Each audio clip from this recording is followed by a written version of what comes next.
Crime rate అంట ఈ 2 ఏళ్లలో తగ్గిపోయిందని అనిత గారు చెప్తూ ఉన్నారు. ఆ మాటలు విని ఈ రాష్ట్రంలో ఉన్న మహిళలు, ప్రజలు నవ్వుకుంటూ ఉన్నారు. ఈ కూటమి పాలనలో మాత్రం పోలీసుల్ని ప్రజల్ని రక్షించడానికి కాకుండా వాళ్ళని రక్షక భటులుగా కాకుండా భక్షక భటులుగా ఈ రోజు ఉపయోగిస్తూ ఉండే పరిస్థితి మనం చూస్తూ ఉన్నాం. ఎక్కడైనా పోలీసుల్ని అంబేద్కర్ రాజ్యాంగం ఎలా అమలు చేయాలి అన్న దాని మీద ఉపయోగిస్తారు. కానీ ఈ కూటమి పాలనలో మాత్రం పోలీసుల్ని రెడ్ బుక్ రాజ్యాంగం ఎలా అమలు చేయాలి అన్న దాని మీద ఉపయోగిస్తూ ఉన్నారు. ఎందుకంటే మొన్ననే చూసాం, చింతమనేని ప్రభాకర్ అనే వ్యక్తి పోలీసుల్ని పక్కన పెట్టుకొని ప్రొక్లైన్ తెచ్చి ఒక న్యాయవాది కుటుంబాన్ని హత్య చేయడానికి ప్రయత్నించిన పరిస్థితి. తిరిగి ఏమైంది? బాధితుడైన ఆ న్యాయవాది మీద కేసులు పెట్టారు. తప్పు చేసిన చింతమనేని ప్రభాకర్ని ఎప్పటికి కూడా అరెస్ట్ చేయలేదు.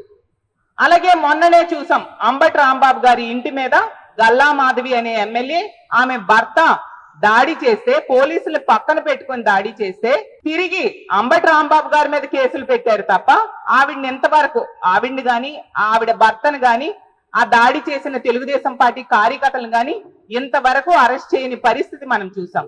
అలాగే జోగి రమేష్ గారు, ఒక మాజీ మంత్రి గారు, అతని కుటుంబం మీద ఎంత దారుణంగా పోలీసులను తోడుకొని వచ్చి తెలుగుదేశం పార్టీ కార్యకర్తలు పెట్రోల్ బాంబులు వేసి ఆ ఇంటిని కాల్చేయడానికి ప్రయత్నించిన పరిస్థితి.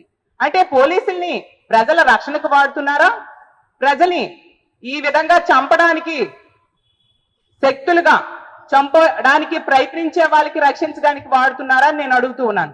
అంత దారుణంగా పోలీస్ వ్యవస్థని ఈ రోజు నిర్వీర్యం చేసేసిన పరిస్థితిని మనం చూస్తూ ఉన్నాం.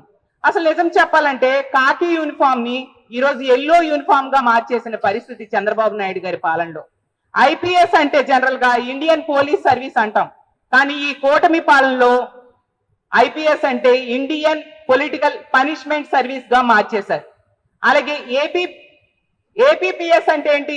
Andhra Pradesh police service. దాని కూటమి పాలనలో ఏపీ పొలిటికల్ రివెంజ్ సర్వీస్ గా మార్చేసిన పరిస్థితి మనం చూస్తూ ఉన్నాం.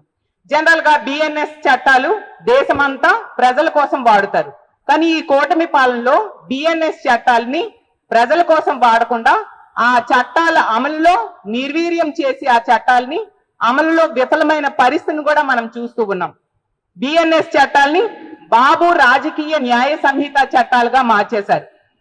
ఎంత దారుణమైన పాలన ఇప్పుడు సాగుతుందో మనం అర్థం చేసుకోవచ్చు. పోలీసులకి బెల్ట్ ఉంటుంది, దాని మీద 3 సింహాలు ఉంటాయి. అవి దేనికి? న్యాయానికి, చట్టానికి, నీతికి ప్రతీకలుగా మనం భావిస్తాం. కానీ ఈ కూటమి పాలనలో ఆ 3 సింహాలని ఈరోజు 3 పార్టీలకి తొత్తులుగా మార్చేసిన పరిస్థితి మనం చూస్తూ ఉన్నాం. ఈ 3 పార్టీలు చేతిలో పోలీస్ వ్యవస్థ ఈరోజు కీలు బొమ్మలుగా మారిపోయిన పరిస్థితి మనం చూస్తూ ఉన్నాం. అందువల్ల ఈరోజు లా అండ్ ఆర్డర్ ఎంతగానో దెబ్బతిన్న పరిస్థితి మనం చూస్తూ ఉన్నాం. చివరికి ఈ కూటమి ప్రభుత్వం పోలీసులకు కూడా వెన్నుపోటు పొడిచింది. పోలీసులకి డిఏ ఇస్తామన్నారు. ఏమైనా డిఏలు ఇచ్చారా?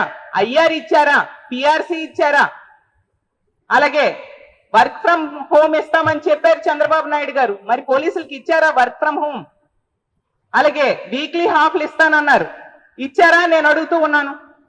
సరెండర్ లీవ్స్ ఇస్తామని చెప్పారు, పోలీసులకి ఇచ్చారా? ఇవన్నీ ఇస్తానని చెప్పి ఇవ్వకుండా పోలీసులకు కూడా చంద్రబాబు నాయుడు గారు వెన్నుపోటు పొడిచిన పరిస్థితి మనం చూస్తూ ఉన్నాం. ఈ కూటమి పాలనలో పోలీసు వ్యవస్థ ఎంత నిర్వీర్యం అయిపోయిందో దానికి హోంమంత్రి అయిన అమిత్ షా గారు వీళ్ళకి చేవాట్లు పెట్టారు కదా. Emergency call centre number 112 call చేస్తే ఈ ఆంధ్రప్రదేశ్ రాష్ట్రంలో పోలీసులు రెస్పాండ్ అయ్యే సమయం 26 నిమిషాలు. దేశవ్యాప్తంగా అది 18 నిమిషాలు ఉంది. మీరు బుద్ధి తెచ్చుకోండి, ప్రజలు రక్షించండి, రామచంద్ర దేవుడా రక్షించండి అని పోలీసులకి వాళ్ళు ఫోన్ చేస్తే 26 నిమిషాల వరకు మన రాష్ట్ర పోలీసులు పట్టించుకోవట్లేదంట. అమిత్ షా గారే స్వయంగా చేవాట్లు వేశారు, లేఖ రాశారు చంద్రబాబు నాయుడు గారికి. మరి మీ పోలీసుల పనితీరు బాగుందని మీరు ఎలా చెప్పుకుంటారు అనిత గారు అని నేను అడుగుతూ ఉన్నాను. అలాగే మనం తీసుకుంటే బిఎన్ఎస్ఎస్ చట్టాల అమలులో మన రాష్ట్రం చిట్ట చివరి ర్యాంక్ వచ్చింది. అది మర్చిపోవద్దు.